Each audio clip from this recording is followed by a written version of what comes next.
ಸೂಚನೆಯನ್ನು ಕೊಟ್ಟದ್ದೇ ಮಂತ್ರಿ ಮಂಡಳಿಗರು ವಿಸ್ಮಿತರಾದರು. ಸಮಾವೇಶಗೊಂಡ ಸಭೆ ಕಾರ್ಯಾವಸಾನವನ್ನು ಸಾಧಿಸದ ಹೊರತಾಗಿ ವಿಸರ್ಜಿತವಾದದ್ದಿಲ್ಲ. ಸಭೆ ಒಮ್ಮೆ ವಿಸರ್ಜನೆಗೊಂಡ್ರೆ ಮತ್ತೆ ಮರುದಿವಸವೇ ಸಮಾವೇಶ. ಬಂದ ಮಹಾಮಹಿಮನಿಗೆ ಏಕಾಂತ ಬೇಕು ಅಂದಾಗ ತ್ವರಿತಗತಿಯಿಂದ ಸಭಾ ವಿಸರ್ಜನೆ ಮಾಡಿ ಒಳ ಸಾಗಿದರು. ಹೊರ ಬಂದ ಕ್ಷಣದಲ್ಲೇ ಮತ್ತೆ ಸಭೆ ಸೇರಲಿಲ್ಲ. ಯಾಕೆ ಎಂಬುದನ್ನು ಹೇಳುವುದಾದ್ರೆ ರಾಮನೇ ಹೇಳ್ತಾನೆ, ಹೇಳದಿದ್ರೆ ಕೇಳುವುದಕ್ಕಿಲ್ಲ. ಇದು ಅವರ ಧೋರಣೆ. ಏನನ್ನು ಸೂಚಿಸಿದ್ದೀರಿ? ಸಭಾ ಪ್ರವೇಶ ಮಾಡ್ತಾ ಇರಬೇಕಾದ್ರೆ ಮಂತ್ರಿ ಮಂಡಳಿಕರು, ವಿಪ್ರರು, ಪುರೋಹಿತರು, ಪರಿಷತ್ತು, ಪುರಪ್ರಮುಖರೆಲ್ಲರೂ ಸಮಾವೇಶಿತರಾಗಿದ್ದಾರೆ. ಸೂರ್ಯವಂಶದ ಕಾರ್ಯಗೌರವ ಅವರಿಗೆ ಅರಿವಿದೆ. ವ್ಯರ್ಥ ಸಮಯಾಲಾಪವನ್ನು ಮಾಡುವವರಲ್ಲ. ಕಾರ್ಯಗೌರವ ಉಂಟು ಅಂತ ಸಭೆ ಸೇರಿಸಿದ್ದಾದರೆ ಉಪಸ್ಥಿತರಿರಬೇಕಾದದ್ದು ಅನಿವಾರ್ಯ. ಸ್ವಕರ್ತವ್ಯವನ್ನು ಬದಿಗಿರಿಸಿ ಆದರೂ ಸರಿ ಎಂಬ ಭಾವದಿಂದ ಬಂದು ಕುಳಿತಿದ್ದಾರೆ. ಸೇರಿಸಿದ್ದು ಸಭೆಯಲ್ಲಿ ಯಾಕೆ ಅಂತ ನನಗೆ ಗೊತ್ತು. ಎಲ್ಲೋ ಒಂದು ಭಂಗ ಆಗಬೇಕಿತ್ತು. ಆಯ್ತು, ನೇಮಭಂಗ, ಆಜ್ಞಾಭಂಗ ಮುಗೀತವೆ. ರಾಮನ ಬದುಕಿನ ಕಲ್ಯಾಣ ಪರಂಪರೆಯ ಆರಂಭ ಆದದ್ದು ಒಂದು ಭಂಗದಲ್ಲಿ. ಶಿವಧನೋದ್ಭಂಗ. ನಿರ್ದೇಶ ಕೊಟ್ಟವರಿಗೆ ಹೆಸರು ಆಚಾರ್ಯ ವಿಶ್ವಾಮಿತ್ರ.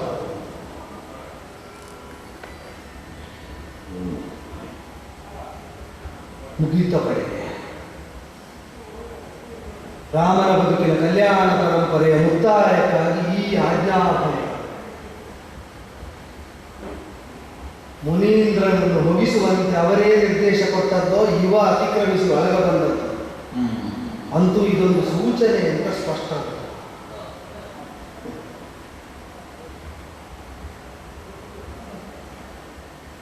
ರಾಮ ಶಿವಧನುರ್ಭಂಜನ ಮಾಡುವ ಮೊದಲು ಸೂರ್ಯವಂಶದ ಪ್ರಭುತ್ವ ಸಮೃದ್ಧವಾಗಿತ್ತು. ಲೋಕಕ್ಕೆ ಆಶ್ರಯ ಕೊಡ್ತಾ ಇತ್ತು. ರಾಮನ ಆಜ್ಞಾಭಂಗ ಆದರೂ ಸೂರ್ಯವಂಶದ ಪ್ರಭುತ್ವದ ಧವಳ ಚಾರಿತ್ರ್ಯಕ್ಕೆ ಒಂದಿನಿತ್ತು ಕಿಲ್ಬಿಷ ಅಂಟಕೂಡದು.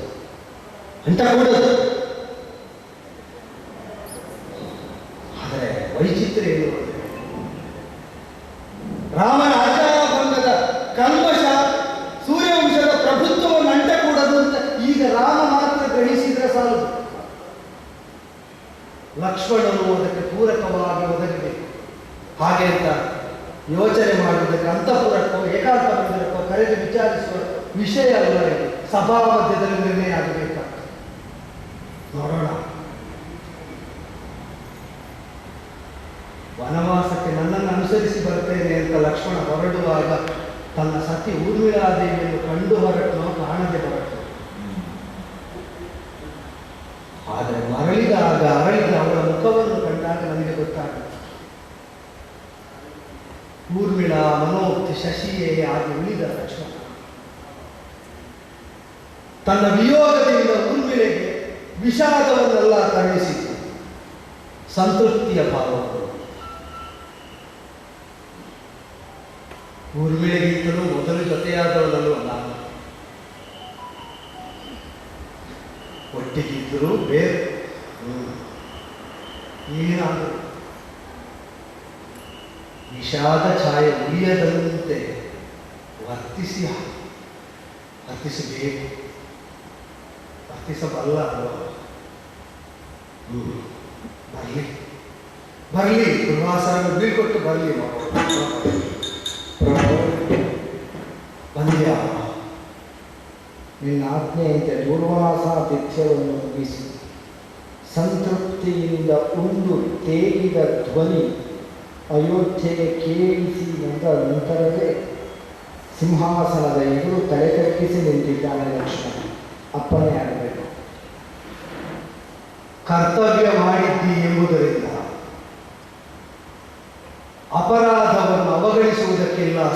ದೇಶದ ಪ್ರಭುಪೀಠ. ಮುಂದೆ ಬಾ. ಏನು ಮಾಡಿದೆ? ನೀತಿ ತಪ್ಪಿ ನಡೆದೆ ಲಕ್ಷ್ಮಣ, ನೀ ಮರೆತೆ ಧರ್ಮ ವಿಧಿಯನ್ನು ಮೀರದಿ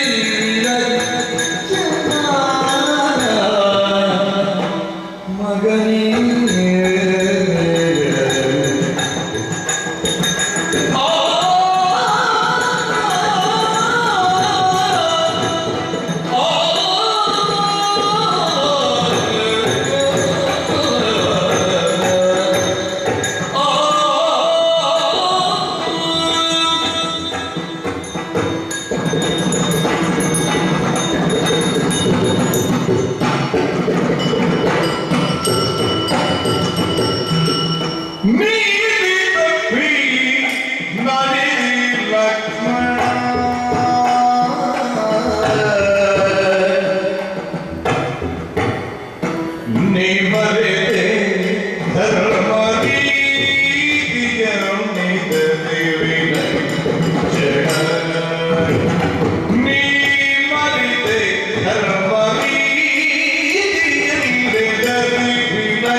ಲಕ್ಷ್ಮಣ ಅಣ್ಣ,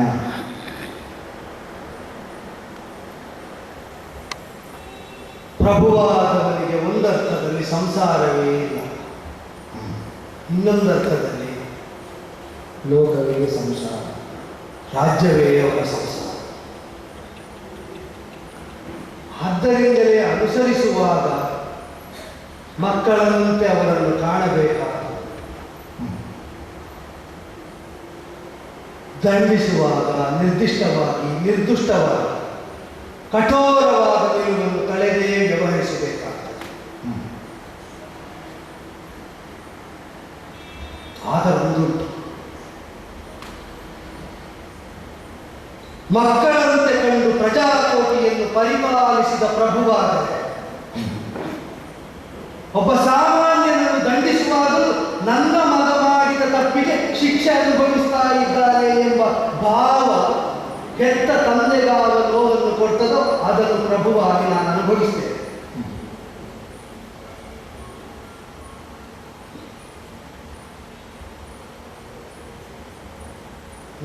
ಹುಟ್ಟಿದ ಮಗ ಅಲ್ಲ.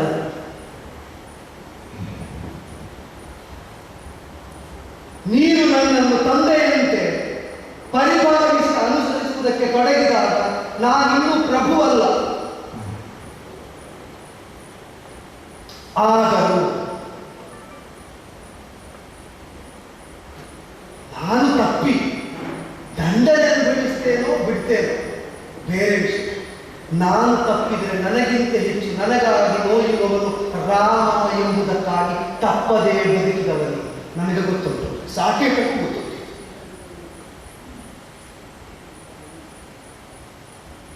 ಪ್ರತಿಯೊಂದು ವಿಷಯವನ್ನು ಆಚರಿಸುವಾಗಲೂ ಆಲೋಚಿಸುವಾಗಲೂ ನೀನು ಆ ನೆಲೆಯನ್ನು ಬಿಟ್ಟು ಕೊಡ್ತಿದ್ದೇವೆ.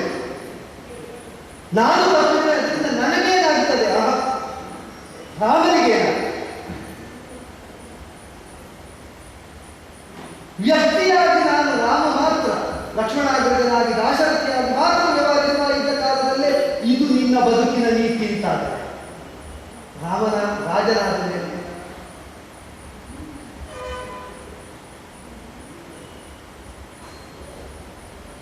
ಕೈ ಕಟ್ಟಿ ತಲೆ ಕೆಳಗೆ ಹಾಕಿ ರಾಮನ ಎದುರು ಬಂದು ನಿಲ್ಲುವುದಕ್ಕಿಂತ ದೊಡ್ಡ ಶಿಕ್ಷೆ ನಮಗಿಲ್ಲ. ಇದು ಸಾಕೇತದ ವಿಶ್ವಾಸವಾಗುವುದಕ್ಕೆ ಅದನ್ನು ರೂಪೀಕರಿಸಿದವರಾಗಿದ್ದರೆ ನೀವು ಒಬ್ಬನೇ ಒಬ್ಬ ರಾಮನ ಎದುರಿಗೆ ಹಾಗೆ ನಿಲ್ಲುವ ಸ್ಥಿತಿ ಬರಕೂಡದು. ರಾಜನ ಇಂಗಿತವನ್ನು ರಾಮನ ಇಂಗಿತವನ್ನು ಅರಿತು ವರ್ತಿಸುವವರಾಗಿ ಆಡುವುದಕ್ಕೆ ಕಾಯಬೇಡಿ. ಯಾಕೆ ಅಂದರೆ ರಾಮ ಮಿತಭಾಷೆ, ಇದನ್ನು ಊರಿಡೀ ಹೇಳ್ತಾ ಇದ್ದದ್ದು ನೀನು.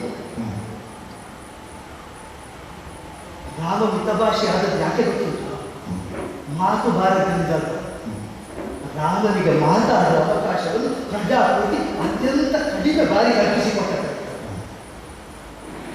ಹೇಳದೆ ಮನಸ್ಸು ಅರಿವಿಗೆ ಬರ್ತದೆ. ಆಚರಿಸುವವರು ಸಿದ್ಧರಾಗ್ತಾರೆ ಅಂತಂದ್ರೆ ಯಾವ ಪ್ರಭು ಹೆಚ್ಚು ಮಾತಾಡಬೇಕಾಗಿ ಬರ್ತದೆ ಹೇಳಿ. ನಾ ಬಾಯಿ ತೆರೆಯುವ ಹಾಗೆ ಮಾಡ್ತಿದ್ಯಲ್ಲ, ಮಾತಾಡಿ ನಿಮ್ಮನ್ನೇ ಪ್ರಶ್ನಿಸುವ ಹಾಗೆ ಮಾಡಿ. ತಪ್ಪಿ ನಡೆದ ಲಕ್ಷ್ಮಣ, ಇದು ತಪ್ಪಿದೆ. ನೀ ಮರೆತದ್ದು ಧರ್ಮ ರೀತಿಯಲ್ಲಿ ವಿಲಕ್ಷಣ ಅಂತ ಕಾಣ್ತದೆ ನನಗೆ. ಲಕ್ಷ್ಮಣನಿಂದ ಬೇರ್ಪಟ್ಟು ನಿಂತ ವಿಷಯ.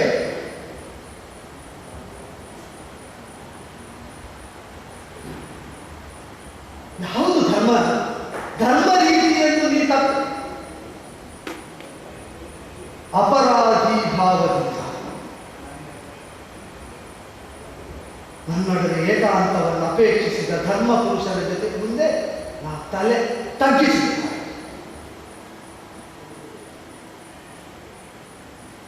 ರಾಮ ತಲೆ ತಗ್ಗಿಸುವುದಕ್ಕೆ ಅವನ ಅಹಂಕಾರ ತಡೆಯಾದದ್ದರಿಂದ ಸಂಕಟಪಟ್ಟು ಹೇಳ್ತಾ ಇರುವುದಲ್ಲ.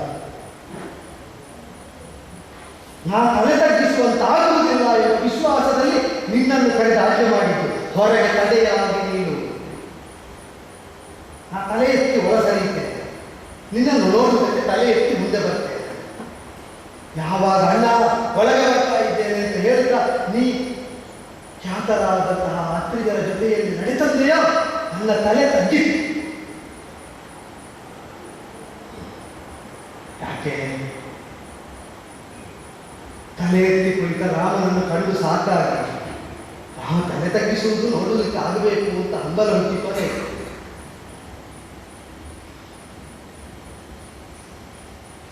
ಹುಟ್ಟುತ್ತದೆ ಕೆಲವೊಮ್ಮೆ ವಿಲಕ್ಷಣವಾದ ವಿಚಿತ್ರವಾದ. ಯಾವತ್ತು ಗೆಲ್ಲುತ್ತಾ ಇರುವವರ ಸೋಲು ಹೇಗೆ ಒಮ್ಮೆ ನೋಡಿಬಿಡುವ. ರಾಮನ ಸೋಲಿನ ಸೌಂದರ್ಯ ಸಾಕೆ ಸವಿಯಬೇಕು ಅಂತ ಲಕ್ಷ್ಮಣನಿಗೇನಾದರೂ ವಿಲಕ್ಷಣವಾದ ವಿಚಿತ್ರವಾದ ಹಂಬಲ.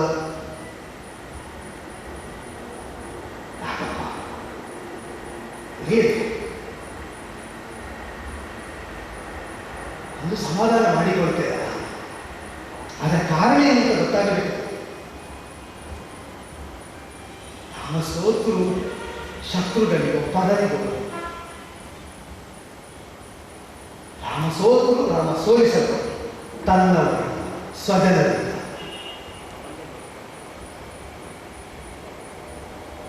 ಹೇಳು ಹೇಳು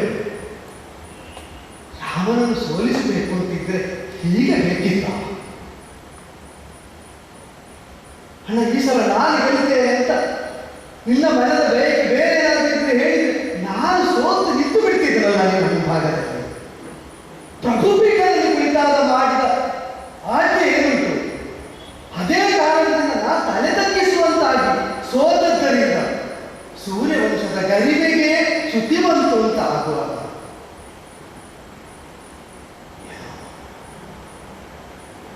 ನೀನು ಮಾಡಿದ್ಯೋ ಅಣ್ಣ?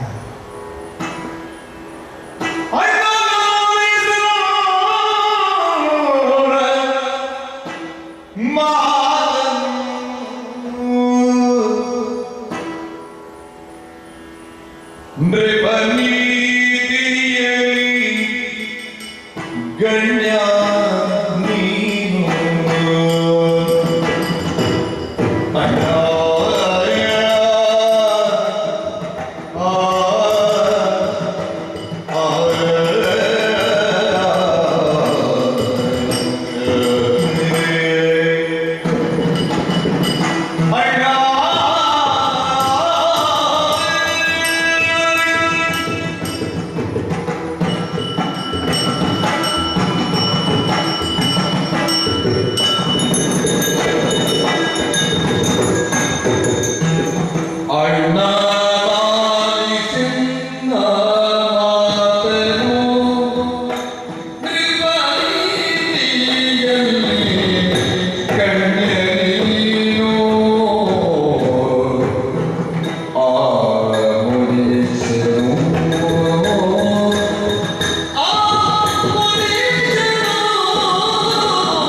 ಸಿಂಹಾಸನದ ಮುಂದೆ ತಲೆ ತಗ್ಗಿಸಿ ನಿಂತದ್ದು,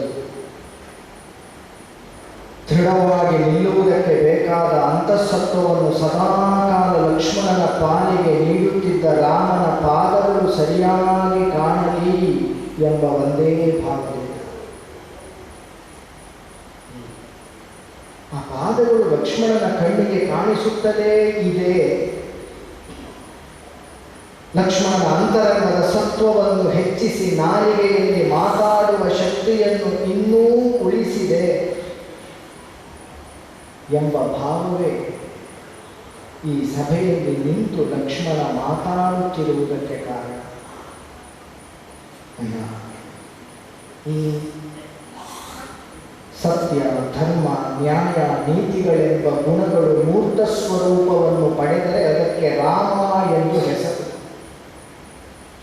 ಲೋಕದ ಪಾಮರರು ಕೇವಲ ಕಾವ್ಯ ದೃಷ್ಟಿಯಿಂದ ಹೇಳಿದ ಮಾತುಗಳಲ್ಲ. ಮುಚ್ಚಿದ ಕಣ್ಣುಗಳಿಂದ ಮಂತ್ರವನ್ನು ಕಾಣುವ ಯೋಗ್ಯತಾ ಸಂಪನ್ನರಾದ ಮನುಮನೀಷಿಗಳು ನಿನ್ನನ್ನು ವರ್ಣಿಸಿದ ಬಗೆ.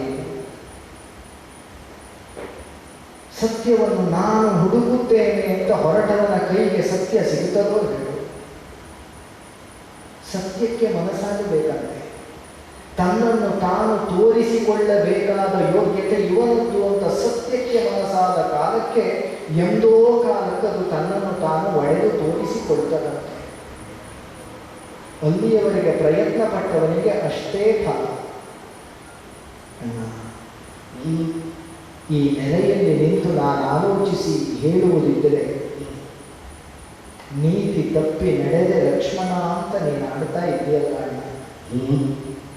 ರಾಮನ ತಮ್ಮನಾಗಿಯೂ ನೀತಿಯನ್ನು ನಾನು ತಪ್ಪಿದೆ ಎನ್ನುವುದಕ್ಕಿಂತಲೂ ನೀತಿಯೇ ನನ್ನ ಕೈಯಿಂದ ತಪ್ಪಿಸಿಕೊಂಡು ಹೋಯಿತೋ ಎಂಬ ಅನುಭವ ಬಿಟ್ಟರೆ ಬೇರೆ ಆಗಲಿಲ್ಲ ಅಣ್ಣ. ಏನು ಹಾಗಂದ್ರೆ? ಸದ್ಧರ್ಮದಿಂದ ರಾಜ ಪರಿಪಾಲನೆಯನ್ನು ಮಾಡುವಂತಹ ರಾಜದಂಡವನ್ನು ಹಿಡಿದು ರಾಜನೀತಿಯಲ್ಲಿ ಅಗ್ರಗಣ್ಯನಾಗಿ ಪರ್ವತೋಪವನಾಗಿ ವಿಜೃಂಭಿಸುವ ಮಹಾಪರ್ವತ ಒಂದೆಡೆ, ಬ್ರಹ್ಮದಂಡವನ್ನು ಹಿಡಿದು ಲೋಕ ಕಲ್ಯಾಣವನ್ನೇ ಸಂಕಲ್ಪವಾಗಿಸಿ ಸಾವಿರ ವರ್ಷಗಳ ಕಾಲ ದೇಹವನ್ನು ದಂಡಿಸಿ ತಪ್ಪಿಸುವ ಲೋಕೋತ್ತರವಾದ ತಪಸ್ಸಿನ ಮೇರು ಶಿಖರ ಇನ್ನೊಂದೆಡೆ, ಸೇವೆಗಾಗಿ ಕಟಿಬದ್ಧನಾದ ಲಕ್ಷ್ಮಣ ಹುಡಿ ಧೂಳಾಗಿ ಎರಡು ಪರ್ವತಗಳ ಮಧ್ಯದಲ್ಲಿ.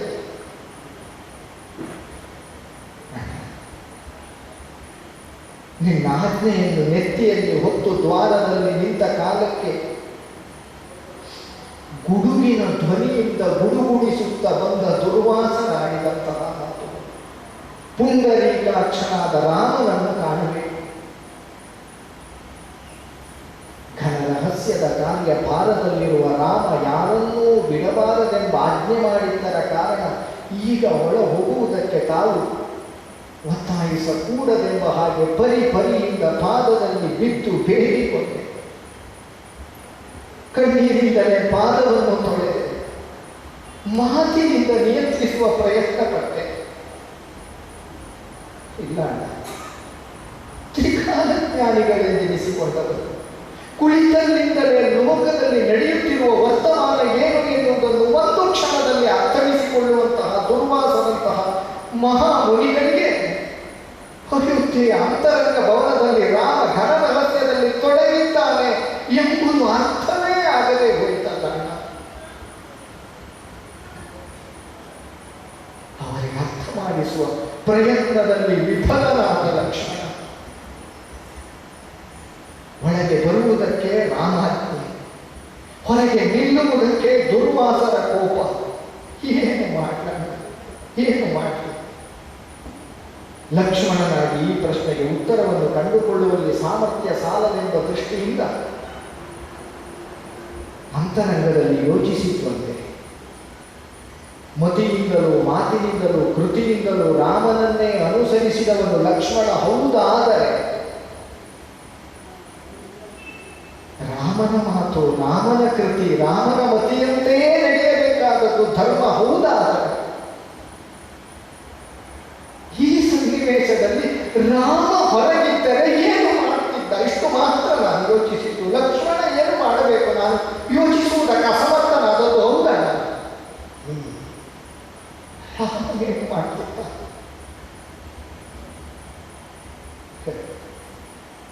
ರಾಮನಾಡಿದ ಮಾತು, ಲಕ್ಷ್ಮಣನ ಮಾತನ್ನು ಒಪ್ಪದ ಪಥ್ಯವಲ್ಲದೆ ಕೋಪದಿಂದ ವಿಜೃಂಭಿಸುತ್ತಿದ್ದಂತಹ ಆ ದುರ್ವಾಸರನ್ನು ರಾಮನ ಮಾತಿನಿಂದಲೇ ತಡೆಯುವ ಪ್ರಯತ್ನವನ್ನು ಮಾಡಿದರು.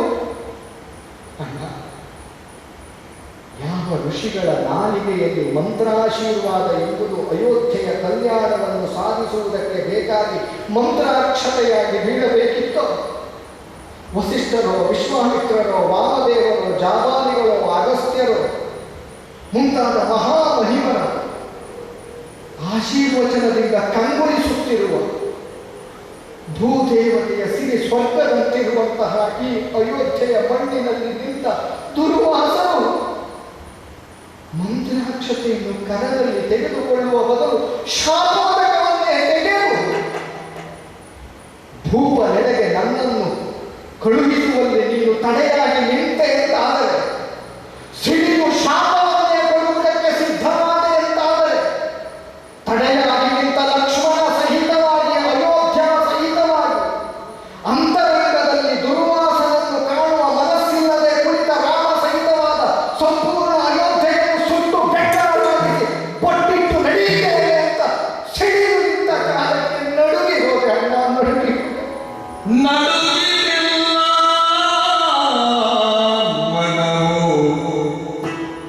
ಕುಲವನು ಶಾಪಾಟಿಯಿಂದ ಸುಡುವ ಮುನಿಪನೆಂದು ಕೊಂಡೆನೋ ಅಣ್ಣ.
ಸಿದ್ಧರಾದ ದುರ್ವಾಸನನ್ನು ತಡೆದು ಕಾಶಿಯನ್ನು ಉಳಿಸಿದ ವಿಶ್ವನಾಥ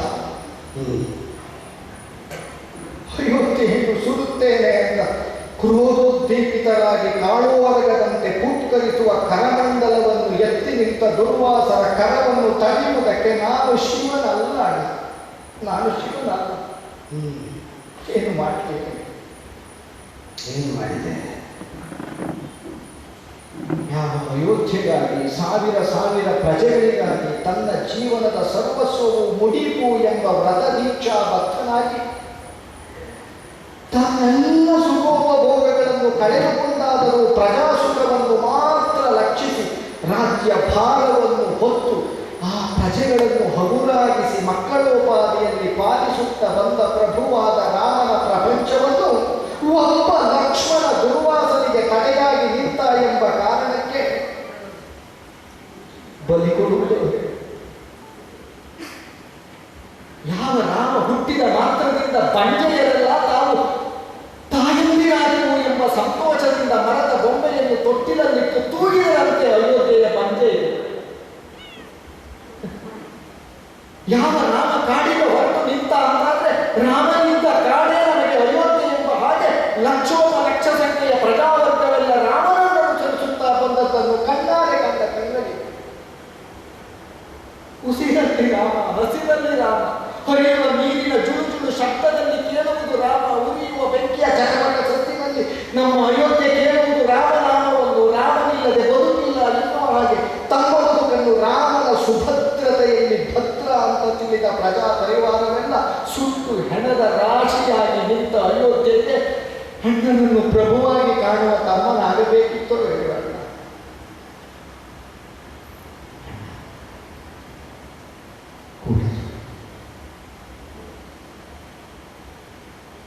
ನಾನು ನಿನಗೆ ಹುಟ್ಟಿದ ಮಗನಲ್ಲದೇ ಇದ್ದರು. ತಂದೆ ಎಂಬ ಭಾವದಿಂದ ಪಾದಸ್ಪರ್ಶವನ್ನು ಮಾಡುವ ಕಾಲಕ್ಕೆ ಹುಟ್ಟಿದ ಮಗನಿಗಿಂತ ಪ್ರೀತಿಸಿ ನಿನ್ನೊಟ್ಟಿಗೆ ಇಟ್ಟುಕೊಂಡ ಪ್ರಭು ನಾನು. ಕೋಟಿ ಕೋಟಿ ಸಂಖ್ಯೆಯ ಪ್ರಜಾವರ್ಗದಲ್ಲಿ ಒಬ್ಬನನ್ನು ತೋರಿಸು ಇವ ನನ್ನ ಮಗನಲ್ಲ ಎಂಬ ಭಾವ ರಾಮನಲ್ಲಿ ಬಂದರೆ ಶಿವನ. ಒಬ್ಬರನ್ನು ತೋರಿಸಲ್ಲ. ಅಯೋಧ್ಯೆಯ ಯಾವ ಮನೆಯ ಮಾತೆಯನ್ನಾದರೂ ಕೌಸಲ್ಯೆ ಅಂತ ತಿಳಿಯುವವನಲ್ಲ ನನ್ನ ರಾಮ ಅಂತ ಹೇಳುವ ಒಂದು ಮಾತು ಪ್ರಪಂಚ ಬಿಡು. ಲೋಕೋತ್ತರದಲ್ಲಿ ಆಡುವ ಒಂದು ವ್ಯಕ್ತಿತ್ವ ಉಂಟು ಹೇಳ. ಅಯೋಧ್ಯೆಯ ಎಲ್ಲ ತಮ್ಮಂದರಿಗೆ ಅಣ್ಣ, ಎಲ್ಲ ಅಣ್ಣಂದರಿಗೆ ತಮ್ಮ, ಎಲ್ಲ ತಂದೆಯರಿಗೆ ಪುತ್ರ, ಮಾತೆಯರಿಗೆ ಮಗು.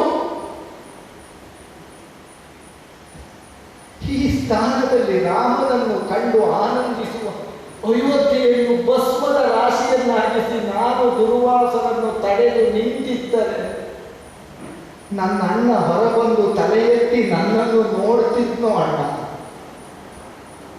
ತಲೆ ತಗ್ಗಿಸಿದೆ ಅಣ್ಣ, ನಾನು ತಲೆ ತಗ್ಗಿಸಿದೆ. ನನ್ನ ಅಣ್ಣ ತಲೆ ಎತ್ತಿ ನಿಲ್ಲುವುದಕ್ಕೆ ಬೇಕಾಗಿ ತಲೆ ತಗ್ಗಿಸಿದ್ದೇನೆ ಹೊರತು ಅಣ್ಣನನ್ನು ಸೋಲಿಸುವುದಕ್ಕಾಗಿ ಅಲ್ಲ. ಅಣ್ಣನನ್ನು ಸೋಲಿಸುವುದಕ್ಕಾಗಿ ಅಲ್ಲ. ಅಣ್ಣ ಶಿಕ್ಷೆ ಇದೆ.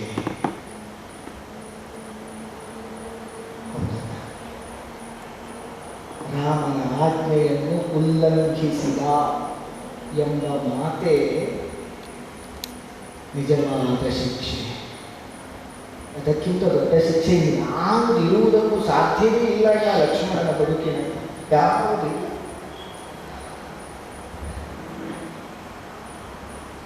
ಅಯೋಧ್ಯೆಯ ಪ್ರಜಾ ಪರಿವಾರವನ್ನು ಸುಟ್ಟು ಭಸ್ಮವಾಗಿಸಿದ ಪಾಪಕ್ಕೆ ಪ್ರಾಯಶ್ಚಿತ್ತ ಏನು ಅಂತ ಮತ್ತೆ ಯಾವ ವಸಿಷ್ಠರಲ್ಲಿ ಕೇಳುವುದು ಹೇಳ. ಪ್ರಾಯಶ್ಚಿತ್ತವೇ ಇಲ್ಲದ ಪಾಪವನ್ನು ಮಾಡುವುದಕ್ಕಿಂತ ಲಕ್ಷ್ಮಣನೊಬ್ಬನ ಪತನವೆಂಬ ಪ್ರಾಯಶ್ಚಿತ್ತದಿಂದ ಅಯೋಧ್ಯೆ ಉಳಿಯುತ್ತದೆ ಅಂತಾದರೆ ನನ್ನ ಅಣ್ಣನಿಗೆ ಬೇಕಾದ ಅಯೋಧ್ಯೆ ಉಳಿಯುತ್ತದೆ ಅಂತ ಸದಾಕಾಲ ಸುಮಂಗಲಿಯಂತೆ ಹಚ್ಚ ಹಸುರಾಗಿ ವಿಜೃಂಭಿಸುವ ಅಯೋಧ್ಯೆಯ ಮಣ್ಣಿನ ಕಣ ಕಣಗಳು ರಾಮನನ್ನು ಆಶ್ರಯಿಸಿ ನಿಂತದ್ದು ಹೌದು ಅಂತಾದರೆ ಭೂಮಿಯನ್ನು ಪ್ರೀತಿಸುವ ಬೇಕೆಂದು ಬಗೆಯುವಂತಹ ನೃಪತಿಗಳು ರಾಜರು 1000 ಸಂಖ್ಯೆಯಲ್ಲಿ ಆಗಿ ಹೋಗಿದ್ದಾರೆ.